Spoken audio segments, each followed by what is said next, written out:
Notice something about the men around you. Some crumble under the smallest pressure. Others stand firm through storms. The difference isn't intelligence, it's wisdom. And wisdom reveals itself through language.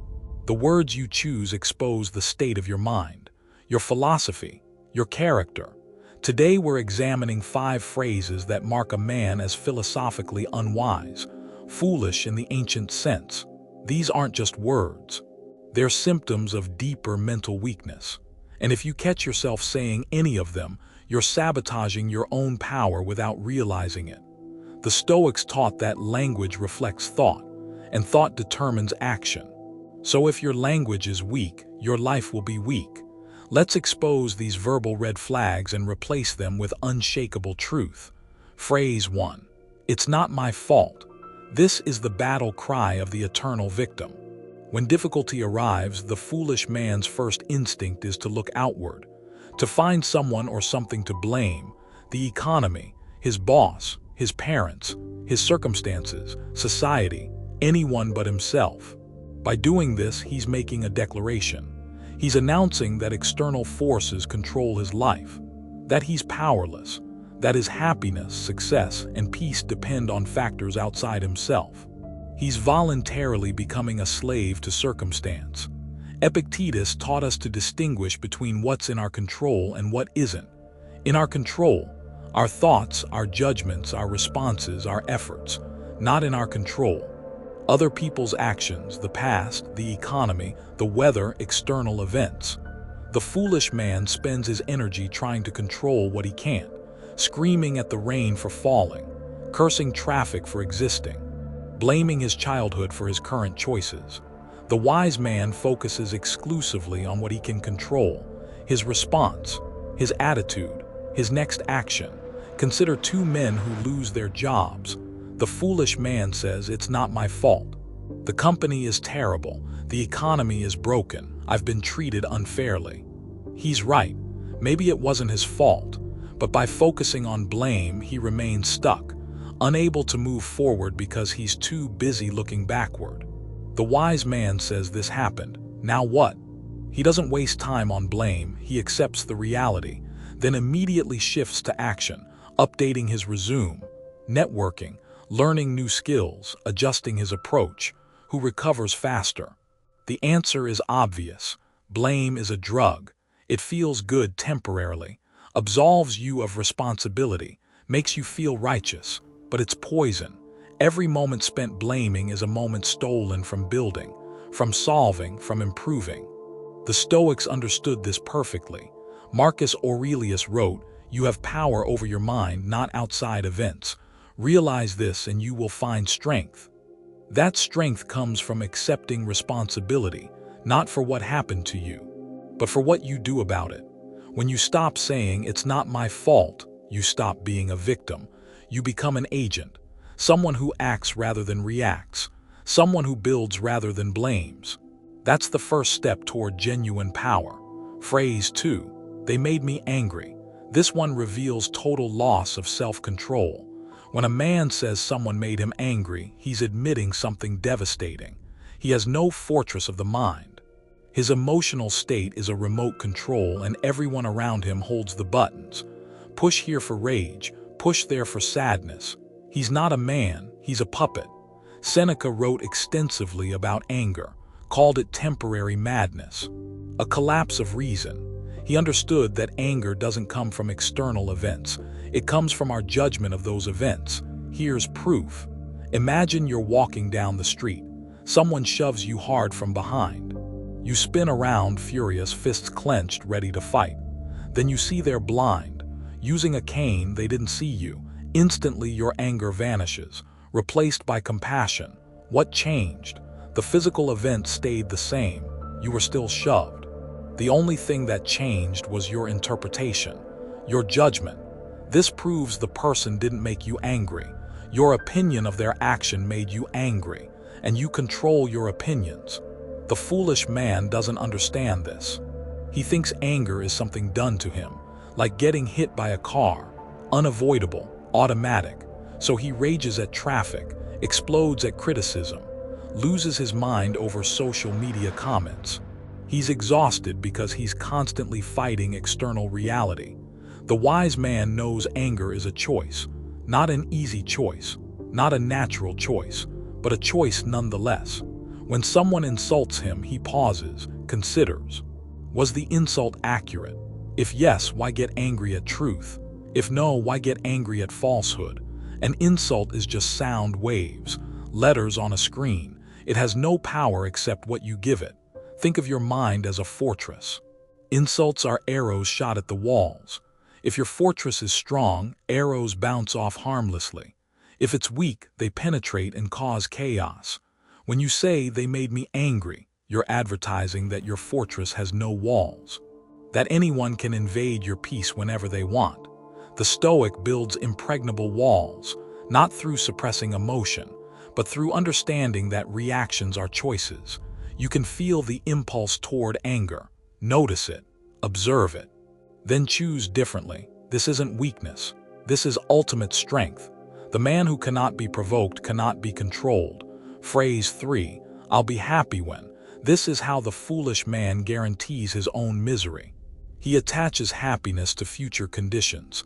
I'll be happy when I get promoted, when I find a partner, when I make more money, when I retire. He treats the present as a waiting room, something to endure until he reaches some imaginary paradise. But here's the trap. He never arrives, because when he achieves that goal, he immediately creates a new condition. Now I'll be happy when I get the next promotion, when I buy a bigger house, when I make even more money. He's on a treadmill, running toward a horizon that recedes as fast as he approaches. Marcus Aurelius, who had everything: wealth, power, fame, understood this deeply. He wrote, "Confine yourself to the present." Not because the future doesn't matter, but because the future isn't real. It's imagination, speculation. The only reality you ever experience is now. There's an old story. A businessman sees a fisherman resting by his boat at noon. "Why aren't you fishing?" he asks.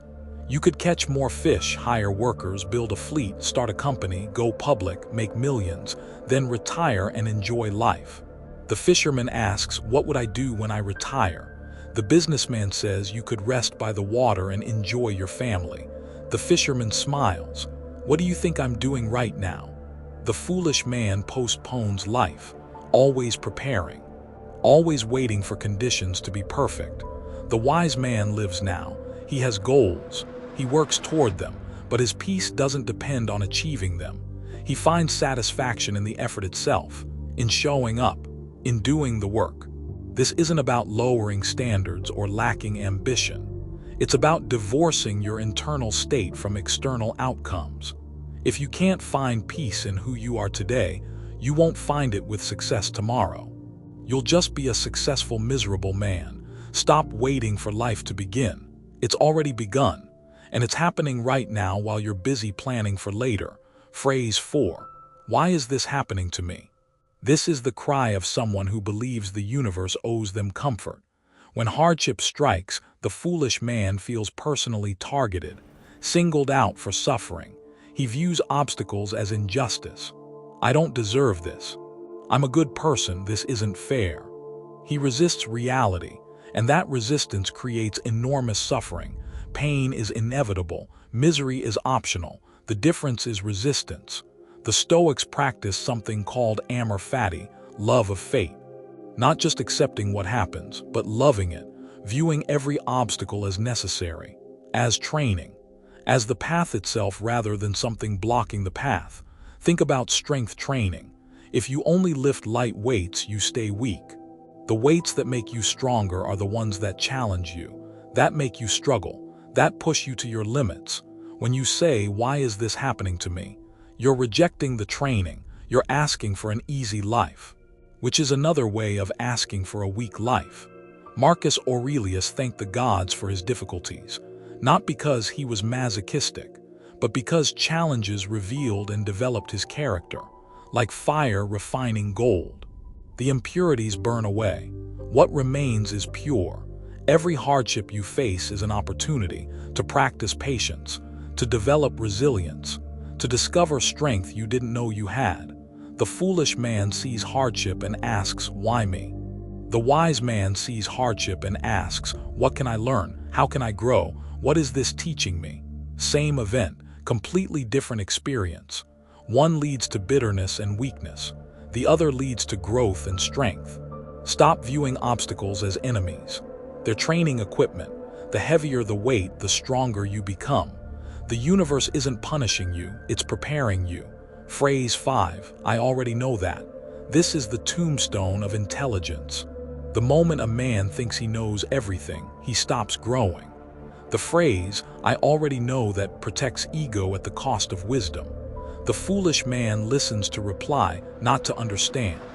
He views new information as a threat rather than a gift. He's rigid, and rigid things break easily. Epictetus famously said, it is impossible for a man to learn what he thinks he already knows. If your cup is full, nothing more can be poured in. There's a Zen story that illustrates this perfectly. A scholar visits a master to learn about Zen. The master serves tea. He fills the scholar's cup, then keeps pouring. Tea overflows, spilling everywhere. The scholar shouts, stop, the cup is full. The master replies, like this cup, you are full of your own opinions. How can I show you wisdom unless you first empty your cup? The stupid man walks through life with a full cup, defending his ignorance, afraid to admit he's wrong, terrified of looking foolish. So he remains ignorant while pretending to be wise. The Stoic cultivates the mind of a student, always willing to learn, eager to be corrected, understanding that true wisdom comes from recognizing the vastness of what you don't know. Socrates, the philosophical grandfather of Stoicism, was declared the wisest man in Athens. Why?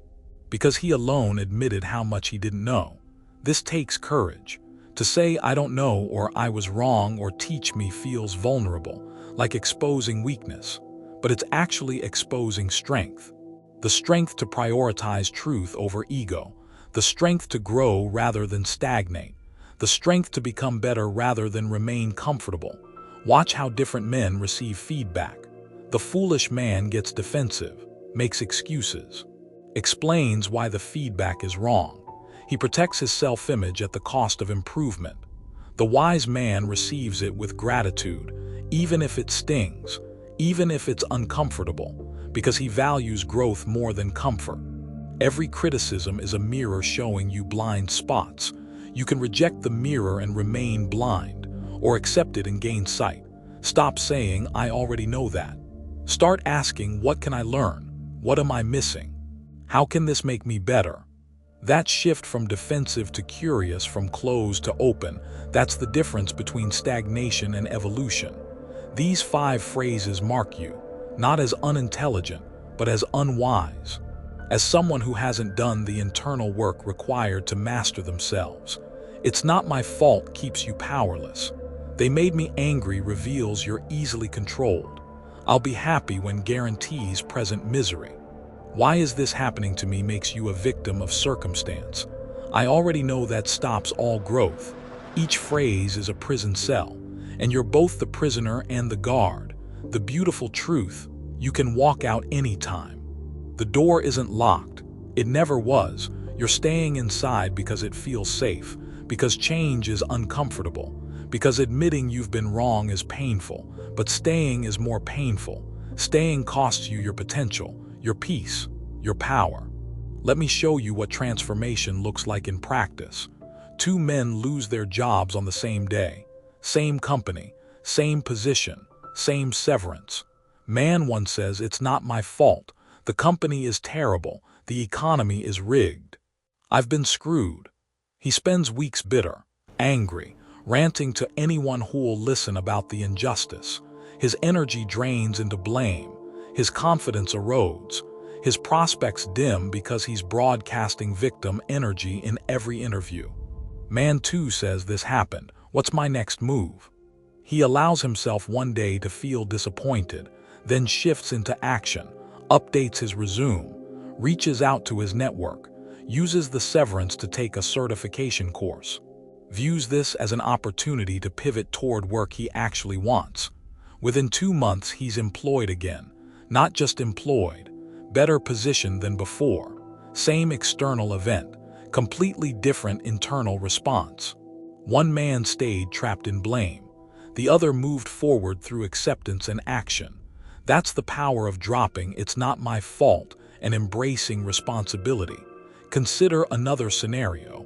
Two men receive the same criticism from their boss. Man one feels rage building. "How dare he speak to me that way? He made me so angry I couldn't even respond." He carries that anger home, snaps at his family, can't sleep, replays the conversation obsessively. His anger achieves nothing except making him miserable. Man too feels the same impulse toward anger, but he pauses, takes a breath, asks himself, is this criticism accurate? If yes, he can use it to improve. If no, why let inaccurate words disturb his peace? He thanks his boss for the feedback, then decides what, if anything, to change. That evening he's calm, present with his family, sleeping well, same criticism. One man destroyed by it because he believes anger was done to him.